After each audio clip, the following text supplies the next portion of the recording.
How to Keep House While Drowning by Casey Davis. Let me tell you a story. Picture this. A young mother comes home from the hospital with her newborn.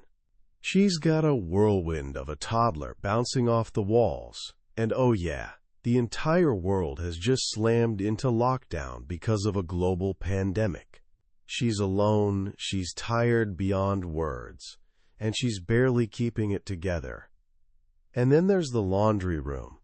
There's this mountain of clean clothes just sitting there, day after day, growing like some kind of fabric monster. Every time she walks past it, there's this voice in her head that keeps getting louder and meaner. You're failing. You can't even do this one simple thing. For 7 whole months, her entire family lived out of that pile on the floor. Not a single sock got folded. That exhausted mother was Casey Davis, and yes, she's actually a licensed therapist.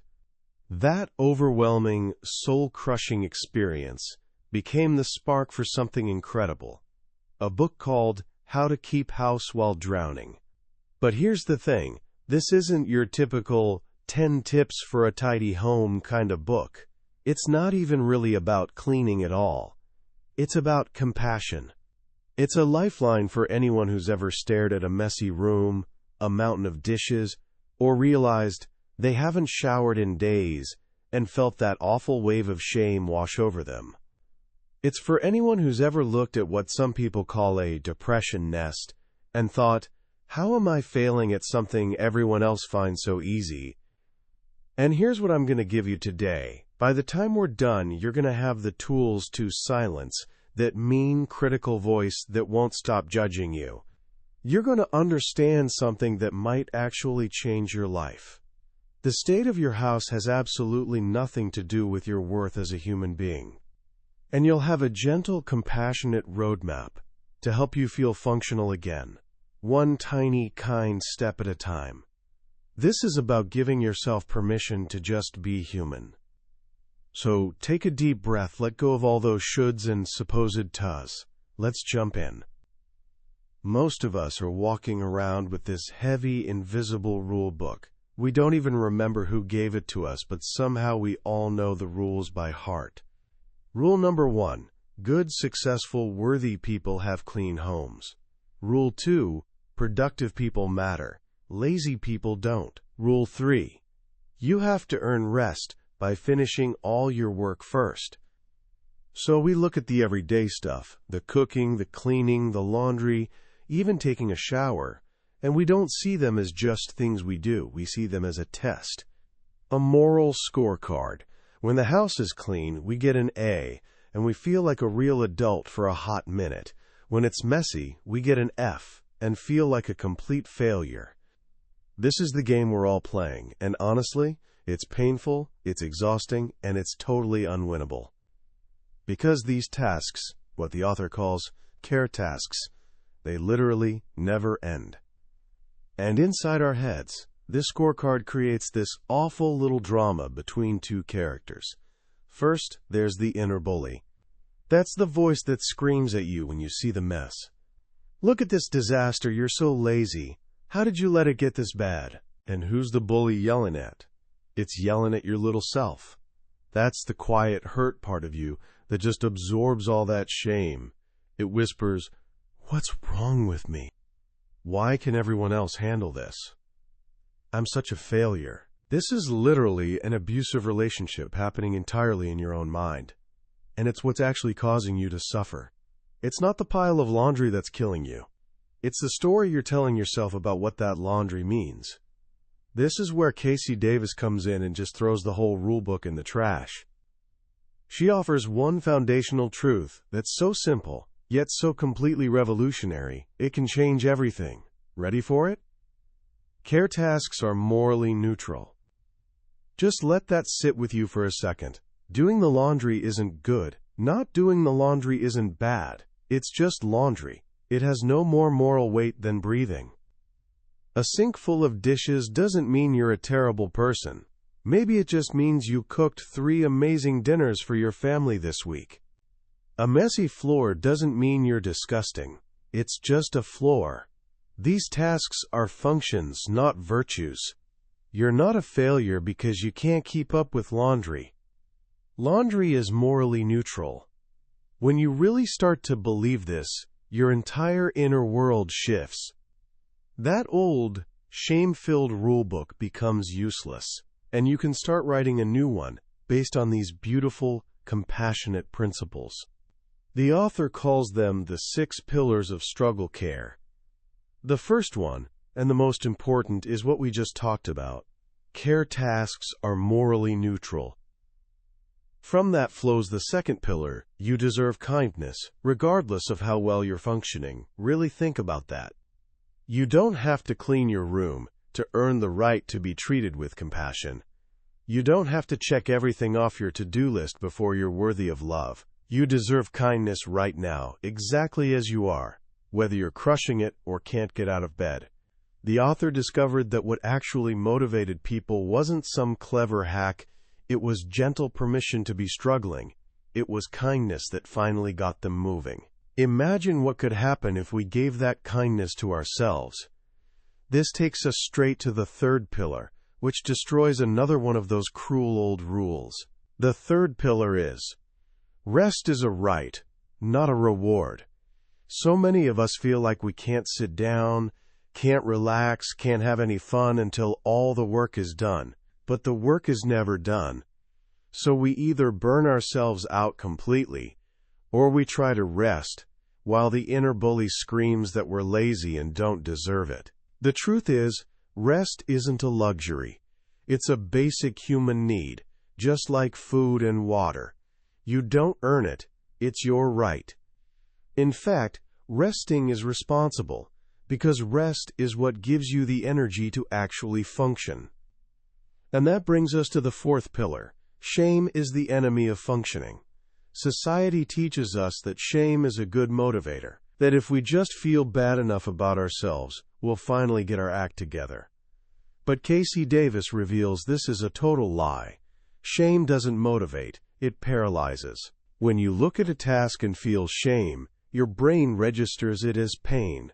And what does your brain want to do with pain? Avoid it. So shame makes you avoid the very thing that's causing the shame, which creates more shame, which creates more avoidance. It's a vicious, crippling cycle.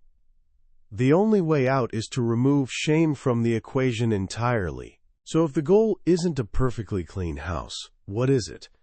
That's the fifth pillar. Good enough is perfect.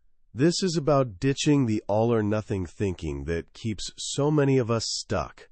The old rulebook says you have to wash, dry, fold, and put away the entire load of laundry for it to count.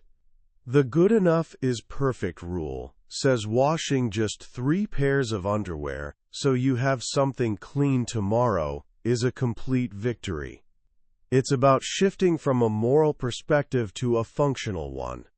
And this is the secret that unlocks everything. Stop asking, is my house clean enough to make me a good person? And start asking a much kinder, more practical question. What does my space need to be functional for me? This leads to one of the book's most powerful mantras. You do not exist to serve your space. Your space exists to serve you. A moral view says, my kitchen counters must be spotless at all times. That's exhausting and impossible. A functional view says, I need one small, clean space on the counter to make a sandwich. Suddenly, the overwhelming task of cleaning the entire kitchen becomes a simple, 5-minute job of clearing one corner. You took care of yourself. You made your space work for you. Anything beyond that is a bonus, not a requirement. Sweeping a clear path from your bed to the bathroom so you don't trip? That's a win.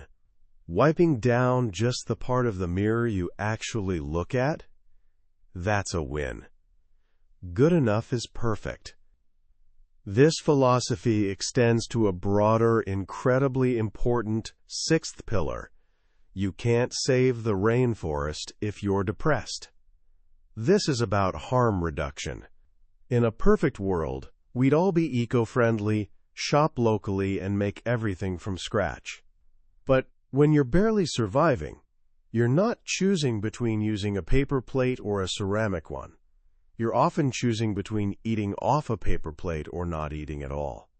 In that moment, the paper plate is always the ethical choice. The author shares this beautiful analogy about juggling glass balls and plastic balls. Your health, feeding yourself, taking your medicine, those are glass balls. If you drop them, they shatter. Things like recycling perfectly or avoiding all plastic, those are plastic balls. They're important, but if you have to drop them for a while to keep the glass balls in the air, they'll be there on the floor waiting for you to pick them up when you're stronger. Your only job in a crisis is to survive. Once you've built this new, compassionate foundation, we can finally talk about the how. But these aren't typical cleaning hacks. This is what the author calls gentle skill building. These are strategies designed to work with your overwhelmed brain, not against it. Let's take a super common scenario. You walk into a room and it's a complete disaster. It feels like you're facing a tidal wave of clutter. Your immediate instinct is to freeze. You don't even know where to start. This is where the 5-category cleaning method comes in. The author explains that no matter how messy a room looks, there are actually only 5 kinds of things in it: trash, dishes, laundry, things that have a place but aren't in it, and things that don't have a place at all. The method is beautifully simple. You ignore everything else and focus on only one category at a time. First, grab a trash bag and only look for trash. Nothing else matters. Put it all in the bag. Don't even take the bag out yet, just collect the trash. Next, only look for dishes. Gather them all up and put them in the sink or on the counter. Don't wash them yet. Then, grab a basket and only look for laundry. Toss all the clothes and shoes in the basket. Don't do the laundry yet. Look at what just happened. In a really short amount of time, with very few decisions to make, you've already made a massive visual and functional improvement. You've removed the things most likely to smell bad or attract bugs. Each category you complete gives your brain a little hit of dopamine, that feeling of accomplishment that fuels you to keep going. This method works because it tells your overwhelmed brain exactly what to look for, one simple thing at a time. The same gentle approach applies to personal hygiene, which is often where people feel the most intense shame. The author reminds us that showering is functional, not moral. If taking a full shower drains all your energy for the entire day, then it's not serving you. The good enough is perfect approach is to create a hygiene kit you can keep by your bed or wherever you spend most of your time. This kit might have baby wipes, dry shampoo, deodorant, and disposable toothbrushes. It's about meeting your needs in a way that's actually accessible to you right now, without any judgment. Anything worth doing is worth doing partially. Using mouthwash is better than doing nothing for your teeth. Wiping yourself down with a warm washcloth is a completely valid way to care for your body. Finally, there's this beautiful concept that reframes chores from a burden into a gift. It's the idea of being kind to future you. When you're standing in the kitchen at the end of a long, exhausting day, you might not have the energy to clean everything. But you can think, what's one small thing I can do right now that will make tomorrow morning's version of me have an easier time? Maybe it's just rinsing out the coffee pot. Maybe it's putting the dirty baby bottles in the dishwasher so they'll be clean tomorrow. Maybe it's just throwing away the food wrappers on the counter. This isn't about shaming yourself into being productive. It's an act of love and kindness for the person you're going to be in a few hours. You're setting your future self up for success. And on days when even that feels like too much, that's okay too. The author makes this crucial distinction between a skill deficit and a support deficit. Sometimes the problem isn't that you don't know how to do something. It's that you're in a season of life where you simply don't have the support, time, or energy to do it. And trying to be better will only drain you more. In those moments, the most compassionate and functional thing you can do is let yourself off the hook. Find small moments of joy and just limp through until the season passes. This entire philosophy is about a gentle, radical shift. It's moving from self-criticism to self-compassion. It's understanding that caring for yourself is how you learn to care about yourself, not the other way around. And it's knowing, deep in your bones, that you don't exist to maintain a space of perfect order. You exist to live, to love, and to experience joy. Your home is simply the functional backdrop for that beautiful life. As we wrap up our journey through how to keep house while drowning, I find myself thinking about just how countercultural this message really is. We live in the age of highlight reels. Every single day, you scroll through images of perfectly organized pantries, minimalist living rooms, and people who seem to have it all figured out. It's this relentless flood of shoulds that can make the messy reality of everyday life feel like some kind of personal moral failing. And that, I think, is exactly why this book has connected so deeply with millions of people. It's not just a book, it's an exhale. It's that moment you realize you can stop holding your breath, stop reaching for an impossible standard, and just be. The single most powerful idea for me is that care tasks are morally neutral. When you really let that sink in, it's like taking off a 50-pound backpack you didn't even realize you'd been carrying. It frees you from a lifetime of shame. This is especially vital for your generation. The pressure to be perfect, to be productive, to be constantly optimizing and achieving is absolutely immense. This book is a powerful antidote. It teaches that your worth is inherent. It isn't measured in folded laundry or spotless sinks. It's unconditional. It reminds us that being human is messy, and that's not a flaw to be fixed. It's a reality to be embraced with kindness. So how can you start putting this radical compassion into practice today, right now? Here are 3 simple, gentle actions you can take. First, I want you to pick just one care task that you often attach shame to. Maybe it's the clothes on your floor, or the fact that you haven't changed your sheets in a while. Picture it clearly. Now, I want you to say this out loud. Even if it feels weird, this is morally neutral. Just feel the weight of that statement. It's not good, it's not bad, it just is. That's your first step. Second, embrace the mantra, good enough is perfect. Look at that same task and ask yourself, what's the 5% version of this? Can't face cleaning your whole room. Can you just pick up the trash? Can't bring yourself to shower. Can you just brush your teeth? Do that one small, good enough thing, and then celebrate it as a complete and total victory, because it is. And third, actually schedule rest into your day. I mean, really, schedule it. Put it in your phone's calendar.